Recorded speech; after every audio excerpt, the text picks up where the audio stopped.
নিশ্চিত পূর্ব মেদিনীপুর ঐতিহ্যশালী জায়গা, তৃণমূলের বিরাট সমর্থন। মমতা বন্দ্যোপাধ্যায়কে মানুষ শ্রদ্ধা করেন, পছন্দ করেন, সমর্থন দেন। জমি আন্দোলনের জায়গা, এখানে আসনগুলি জেতা উচিত ছিল।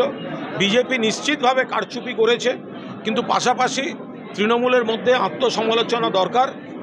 21শে জুলাইয়ের একটা ঐক্যবদ্ধ জনসমুদ্রের পর আস্তে আস্তে যেখানে যেখানে ড্যামেজ আছে সেগুলো কন্ট্রোল করার কাজ শুরু হবে।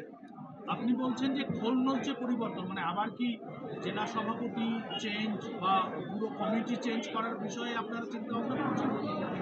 আমরা বলতে চাইছি যে মানসিকতা নিয়ে ভোট হয়েছে, সর্বত্র তৃণমূল কংগ্রেস 29টা আসনে জিতেছে। পূর্ব মেদিনীপুরের 2টি আসনও জয়ের পরিস্থিতি ছিল।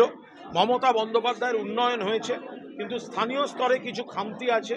সেই খামতি যাতে ড্যামেজ কন্ট্রোল করা যায়, সেই জন্য আগা পাস্তলা নতুন করে ভাবনা চিন্তা করে এই ড্যামেজ কন্ট্রোল হবে।